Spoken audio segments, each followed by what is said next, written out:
match. Papa Bicho, comme on est passé, il est mon racine, Papa Bicho, il bombe encore. Numéro 084 023 19 17. Si quand ça, maman, ça a bon, maman, maman.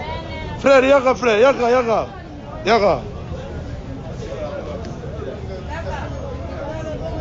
Yo, comment là? Évangéliste Dieu. Hein? Évangéliste Dieu levé. Évangéliste Dieu donné. Évangéliste Dieu levé. Dieu levé. Ah, on va dire. Nakaluka. Pourquoi expliquer bien comme ça dans la pomme là? Oui.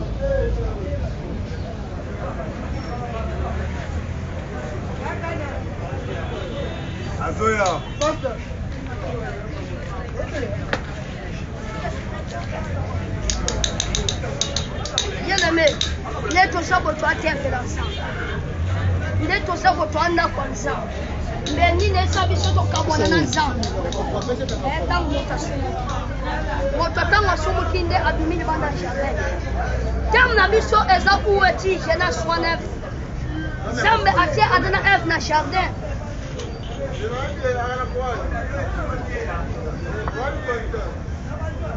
Baki mini banda jardin Zambol Kawango, où es-tu? Bozawapi. Sauter la 3-1, ça te fait bisa F. Bino boye bati Kensambe. Abombe di Kamoko. Kala boni mbo pobo kukalo kwa yemo Zambe. Ayo kwenye abi jamais. Mobana wana nitayi kreme. Oh, je pèse ta confiance. Omenga yo moninga malade. Oh, je pèse ta confiance. Omenga moninga malade. Papi ayo wadela. Amoninga malade te. Si kana bisayo. Ena moninga malade. Wakata batia bateza Yesu Masia. Esa singa mambo. Yende mokati makamu. Wako kata batia bato. Wako biksa bato esa Yesu Masia. Yala metala mwaso andota matila. Mukole anakutana na Yesu na barabara. Abengi Yesu anatebete kama. Nasimo leka Yesu. Aya simi Yesu nelamba. Yesu abiti matushe na simbiba. Mwaso maladi ne erume eki pendant 12 ans. Aswa bile kone nyuso ateka ngo. Paswa yo biko berge le bikote. Sika ne bisayo. Ana motomoko apesa le biko sa Yesu Masia. Ana motomoko apesa bokango la pesa Yesu Masia. Dans ma simbiba na Yesu. Yesu atone tu matushe. Nanga simbiba. Ba Yesu manitalani. Babinde tout ça. Nanga kosi moto monate. Yesu biki ya tete matushe. Abi esala motoba simbiba. Wasana tobola loboko. Abi ngamu tuna simbio. Yesu bisi la foi t'a sauvé en paix. Abi kondimana bisi monayo. Dieu le veut.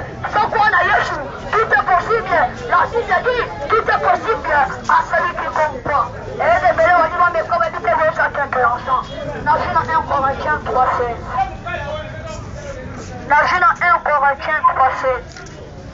1 Corinthiens 3:16. Natani na componence. Habite ne savons pas que vous êtes le temple de Dieu et l'Esprit de Dieu habite à vous. Si quelqu'un détruit le temple de Dieu, Dieu le détruira. Habite nous me fait voter que nous sommes en habit et ça temple d'enfant. On pourrait bien s'en avoir ensemble. Ça me pas bien ça y est. Habite nous ensemble. Et à tout petit en église. Habite église en tout cas. Babé maman ça des rencontres. Pièce tout tout en apprenant là il ensemble. Église à l'bosso un monté wana. Ninde ça va pas bien mal bana chave est en muta sumaki. Yele me ana ba ke bensa matu ne keke ya lobi ngana ko kate. Tala. Ça mobi kende. Na ko kombo la ba onya shba ba bola ona sino mkana na Genèse 12. Natangi la Genèse 12:3. Natangi la commonesse. Abi je te bénirai ceux qui te béniront. Abi je te maudirai ceux qui te maudiront. Abi na ko kombo la ba onya shba ba bola yo. Abi na ko la kela mama be. Ta ba onya shba la kabino mabe. Chika onya shba la kela mabe ça me pas la kela mabe. Abi na Matthieu 24:35. La Bible dit le ciel et la terre passeront, mais la parole ne passera jamais. Abinda se montrer les cas, mais il va l'ensemble de colocate. Ni tout quoi n'en recoloca. Pas de l'or en recoloca, mais il va l'ensemble de colocate. Il y a le venu de ce le bâtiment du monument d'un jardin. Soit dans le boucanou d'un jardin 1:14, la Bible a dit que la parole était faite chair. Abin il obéit quelle chose? Quelle chose ça vous n'a qu'à dans le jardin? Il n'y a seul bâtiment qui a présence ensemble. Et quand on dit 1000 bandes à jardin, mon cochon du 1000 bandes à jardin, ma caboune se bébé, Bien-aimé, pour cela se repentir. La Bible dit, se repentir. Bible est ce biso te yikapiko. Abiba news babik oba se repentir. Abiba news bokangola oba ndibi Yesu. Abina ja en commencement était la parole et la parole est avec Dieu et la parole est Dieu. Abine ebandele saki liloba. Liloba saki ne sang. Bon to banda ki de chakoye ke mo ken sang bakambola. Frère Yara, frère Yara. Yara. Obe vendu. Akaluka. Toko kuta na lobby. Hein? Soyez là. Jo, après $50. Ça me peut servir pour attaquer sur les années de son père. En bon goût, Satan est là pour voir les canons de Jésus. À comment les choses sont les Jésus. C'est ça numéro de téléphone. 084 023 19 17. Tovana Kaluka na quartier 1 à Royal. Église 1 à quartier 4. Na venu Fatou numéro 50. Mais yo kolukanga na église idée. Pour jouer, il faut bien un numéro au 084 023 19 17. So bengi wana aussi pasteur papa yanga moto vana nependa kumoko. So bengi etanga na yamba apesho venir au yasamba pa mama. Tu pêché mbongo yo. C'est un pasteur dans la Bible. Hein? Mani tena tanga kumbona.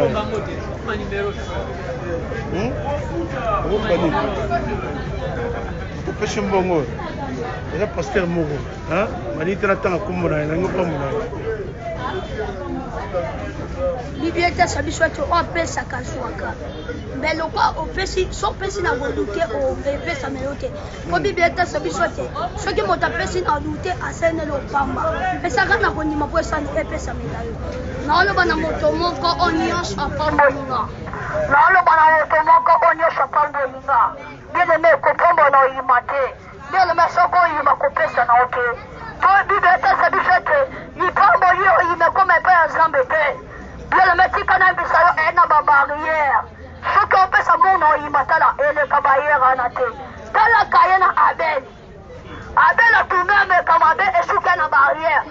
Bible dit c'est bien que pendant que tu sembles à la barrière. Barrière wana bien le métier qui prie na condimenter et le barrière en até.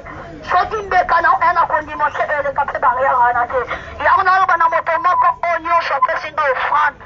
Naba ope bazangi peleme so pesi na kondi bazangi akambola ezanga kisamo na bango ba Yesu wala ninga bakambola. C'est yo dans agile. On agile. Âge eza 10 ans. Na uto matagisa ga siko. Aujourd'hui l'église bi oza na kati membre na kati église. Kenga na évangéliste le pasteur ne papa biso. OK, bon frère. Frère la joie. Hein? Frère la joie. Frère la joie. Frère la joie dans agile. 8 ans. Vous avez 8 ans. Il faut venir à Kaluka. Hein? Ok. C'est quoi? L'église, comment on est? Oh, les qui n'ont même pas besoin à 8 ans. Il y a liboso à prophète. Il y a liboso à prophète. Il y a mis balai avec un mondana koye misa dona ya ngwana. Il y a mis ça tout n'engai. Na côté na kombodere. Il y a 4 meilleurs à Teyaka.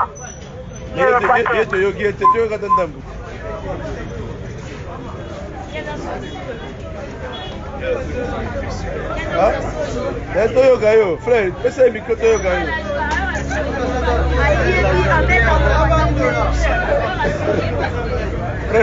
mon frère.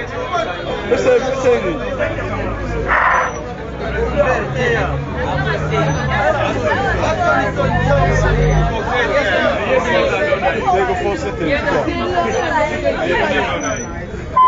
Il est à comprendre de talent, n'a pas comprendre. Son nom comprendre bien, c'est la mise de bâtiment à Yokacho. Mais je suis dans le nez. Ato kokuta show ina kaluka. Somo ni mwaito yana kaluka. Teko tuna tunawabe, obeka numéro. Ok. Répétez ce numéro, guys. Numéro nanga est 084 023 19 17. C'est fini là-bas. Maintenant, aux aboyés, aux en direct, on presque partout dans le monde. Hein? Dès qu'on a filmé, on va y aller. Et surtout, passer à Pamolo à $50. On va y aller. On va y aller. On va y aller. Mission Samba atindeli biso liboso bato babongo ya kitema bato bandima ye nga na yo ntango na saa mosu te oyo bato bapambola ngo te nga yoka liboso na ye na ye na kotia sango malamu bato babongwana na nsima bongwana naso mutambongwani esili mbongo ekoma yo facile yango ya liboso na welela no bato babongo ya kitema eloko liboso na sala ya nzambe abateli nga na nsima obatela nga abateli fami na nga abateli mpe bato nyonso nateyaka mpo soki bato wana na oteya baobongwana te nga mpe na okota lola te frère yo oloba te eloko te pesa ye ni aloba te mo eloko pesa ye aloba te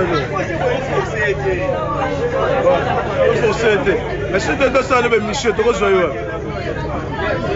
soki nakaluka na kake na royal mais studio na biso eza na ngiringi yoko déplace te studio na biso eza na ngiringi boso obengi paster opesi nga na numero na yo tobengi ntango tobenga olakisi nga place tokokuta ok ça va apesa numéro ça va te prendre ok ça numéro évangéliste akoma naza bika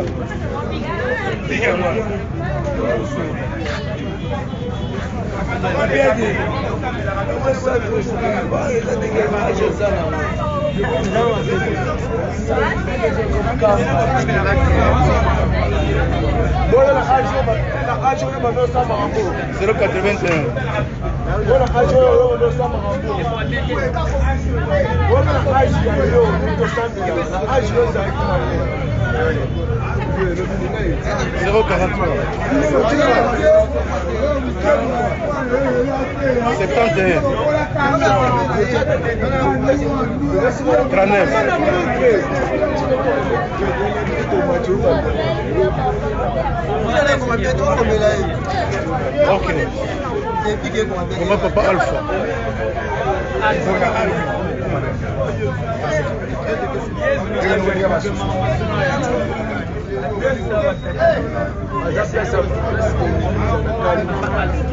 C'est bon, hein?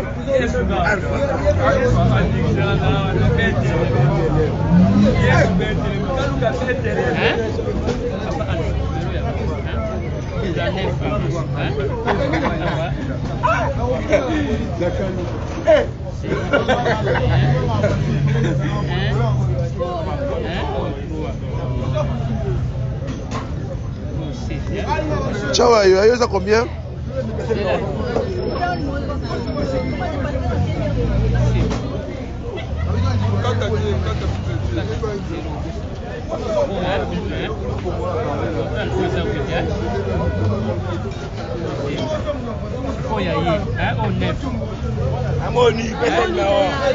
C'est ça, yo.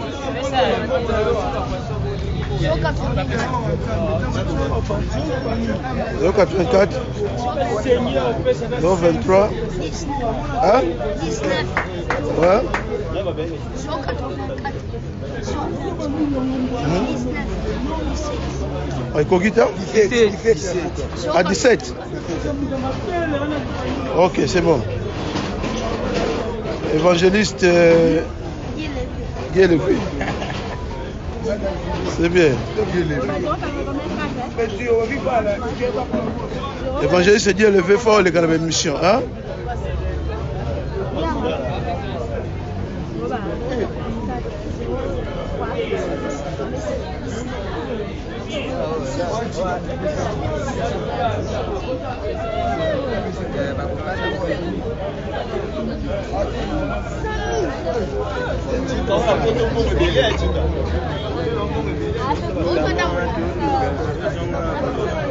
Ok, c'est bon. Ramoni déjà.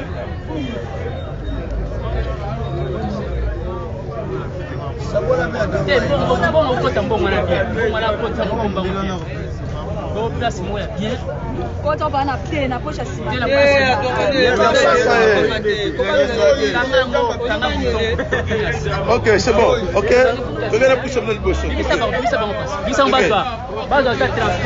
Voilà. Évangile Dieu le veille, yo. Partout. Hein? Alors, puis tu dois aller chez un Christ, un évangéliste. Donc, pour ça là, rendez-vous na yo, hein? Oya, on passe un message. Évangéliste, hein? C'est peni. Tu comme nous besoin de bis. Attends que bon. Assiste déjà.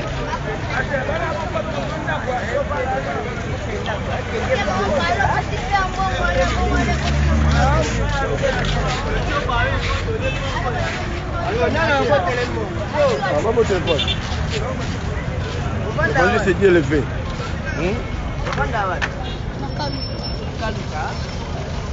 Ah, tu as besoin bis. Tu as besoin là, tu vas au transport. Là, vous avez hein?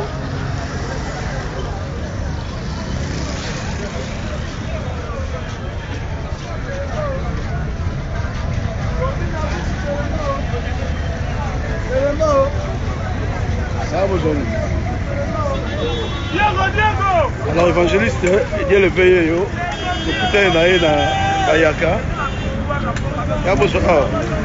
Alors, pour la émission de Michel Lelo, on va quitter la cagnotte à $120. Alors, tu pas mal évangéliste, on a $50. Alors, pour l'instant, je vais un transport à il y a âge. Il y a âge par rapport à le salami awa. Là, tu as le transport pour la Akende. Là, on va te marquer des rendez-vous. Tout ça, on a une émission à Pambola, par Nzambi.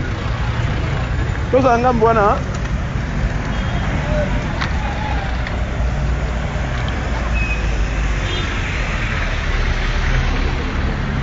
Il y a donc ça.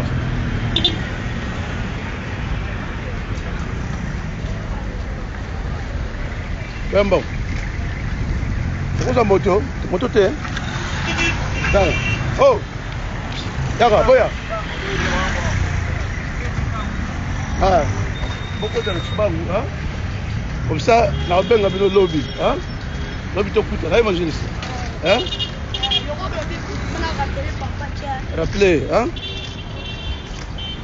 Beaucoup de temps, hein? Ok? On a bien le bino, hein? C'est bon, là, tu parles, moi? Ok? Ok, bien, ok?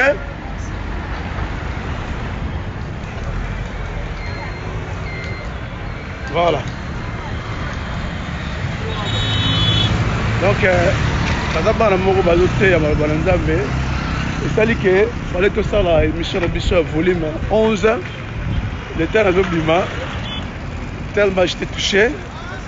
Quand on a Bishop et à Lelo, il fallait que, ok. Très maïle.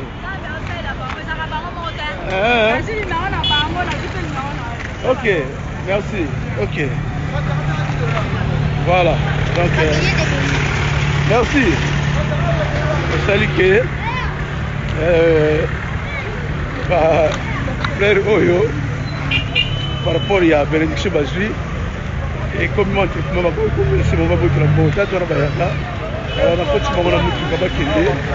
on a lobby de ça, on a rendez-vous, on a tout ça, la série à émission. Voilà. Donc, tout ça là-bas, d'accord. Ok.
C'est bon?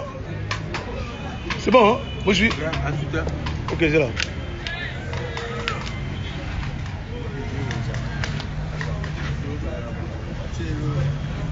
Taxe.